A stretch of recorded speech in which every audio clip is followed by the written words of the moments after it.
நிதர்சனத்தை நிரூபிக்க வேண்டிய அவசியம் ஏதுமில்லை. எனினும் தங்கள் விருப்பப்படி பிரபஞ்சத்தோருக்கு ஒன்றை நிரூபிக்க விரும்புகின்றேன். உரைக்கும் சொற்கள் பொய்யாக மாற வாய்ப்புள்ளது. ஆகவே உண்மையை யாவருக்கும் காண்பிக்கிறேன். உண்மையை யாவருக்கும் காண்பிக்கிறேன்.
என் இறுதி விருப்பம் ஒன்றுதான் மகாதேவா.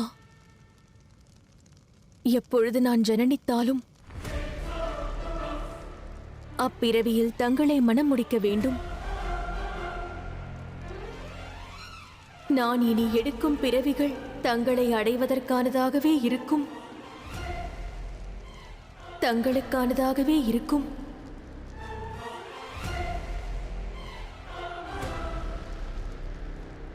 தங்களது வார்த்தையே இப்பிரபஞ்சத்திற்கு நிதர்சனம். அனைவரிடமும் கூறுங்கள், இந்த கங்கை தனது கங்காதரனின் இதயத்தில் வாசம் செய்கிறாள் என்று. சந்தேகத்திற்கான பதில் நிம்மதியை தர வேண்டும். அதை ஒருபோதும் தந்திடுவது வார்த்தைகள் அல்ல கங்கா.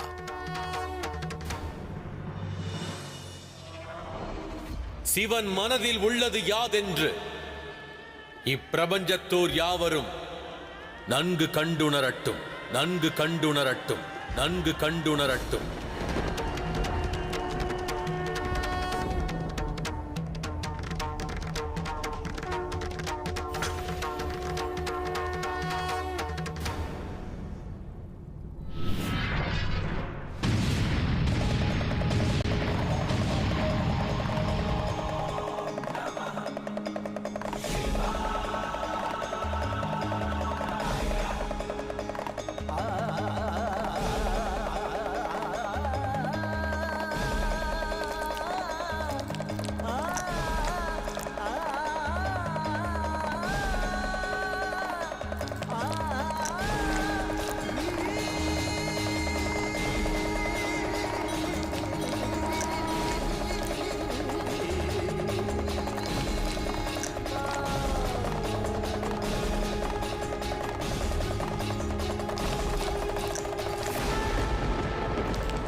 हर हर महादेवा, हर हर महादेवा, हर हर महादेवा, हर हर महादेवा, हर हर महादेवा, हर हर महादेवा, हर हर महादेवा.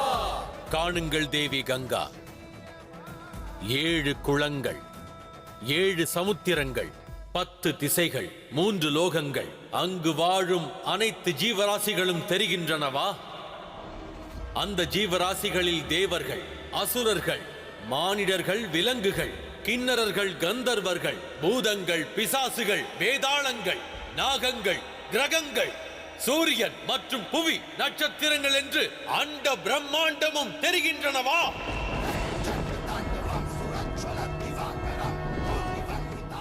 இவை யாவுமே என் மனதில் இருக்கின்றன.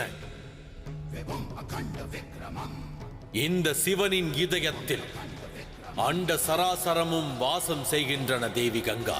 அண்ட சராசரமும் வாசம் செய்கின்றன தேவி கங்கா.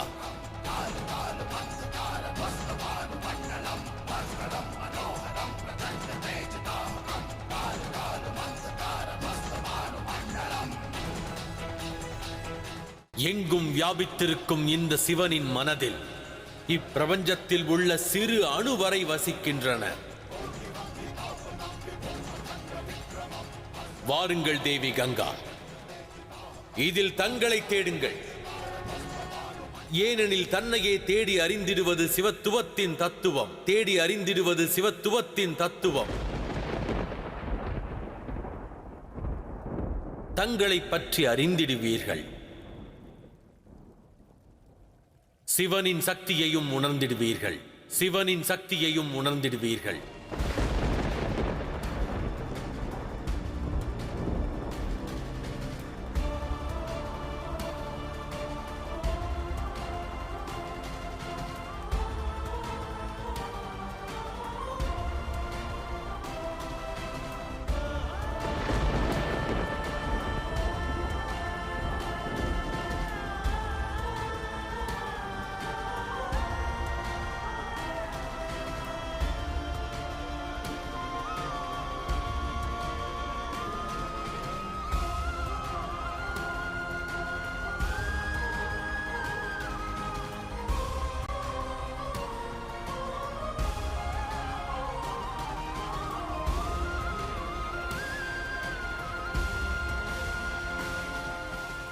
தாங்கள் அறிந்திட முயன்ற அகத்தின் உண்மையை இன்று நான் காண்பித்து விட்டேன்.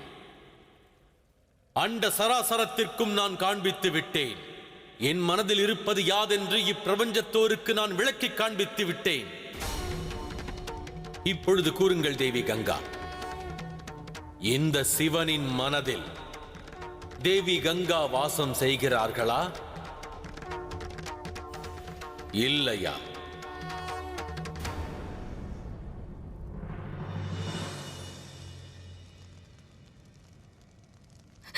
என்னை மன்னித்து விடுங்கள் மகாதேவா. தாங்கள் தங்கள் வாழ்வில் தங்கள் மனதில் எனக்கு உயரிய இடத்தை தந்துள்ளீர்கள். ஆனால் நான் தங்களையே சந்தேகித்து விட்டேன். இத்தவறை செய்து நான் பாவம் புரிந்து விட்டேன். என்னை மன்னித்து விடுங்கள் மகாதேவா, மன்னித்து விடுங்கள். வாருங்கள் தேவி கங்கா, தங்களை தேடி அறிந்திடுங்கள்.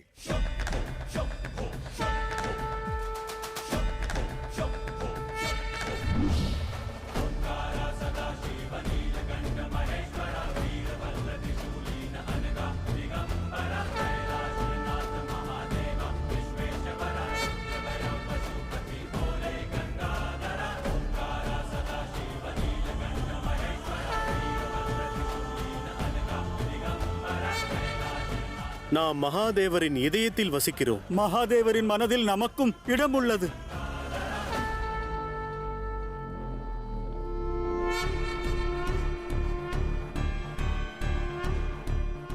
என் மனதில் உள்ளதை யாவருக்கும் காண்பித்து உண்மையை நிரூபித்தேன். ஆயினும் தேவி கங்கா, தாங்கள் மட்டுமே சிவனின் மனதில் வாசம் செய்திட வேண்டும் என்று விரும்பினால் அது இந்த சிவனின் மனதில் சாத்தியமாகாது. தாங்கள் உச்சிதமற்ற எண்ணம் கொண்டிருக்கிறீர்கள்.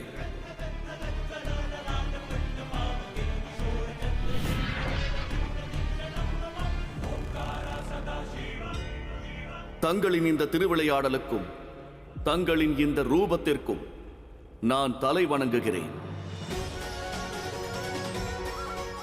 தங்களின் இந்த ரூபம் அண்ட பிரம்மாண்டத்திற்கும் ஆறுதலை தரும். பலவீனமானவருக்கு பலத்தை தரும். தோல்வியை தழுவுபவருக்கு நம்பிக்கையை தரும். சூழ்நிலை எந்த அளவிற்கு மோசமாக இருந்தாலும், யூகிக்க முடியாத பிரச்சனைகளை எதிர்கொண்டாலும் தங்களின் இந்த ரூபம் அவர்களுக்கு ஆசுவாசத்தை தரும். தங்கள் மனதில் அவர்கள் இருப்பதற்கான ஆதாரத்தை தரும். ஹர ஹர மகாதேவா ஹர ஹர மகாதேவா ஹர ஹர மகாதேவா ஹர ஹர மகாதேவா ஹர ஹர மகாதேவா ஹர ஹர மகாதேவா ஹர மகாதேவா ஹர ஹர மகாதேவா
தங்கள் இருவரின் எண்ணங்களும் உச்சிதமற்றது என்று யாவரும் அறிந்திட்டனர்.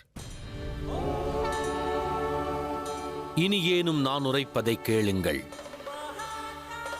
இங்கு நிகழ்ந்து கொண்டிருப்பது, இனி நிகழவிருப்பது எவற்றையும் சிவன் ஏற்க மாட்டான். சிவன் ஏற்க மாட்டான்.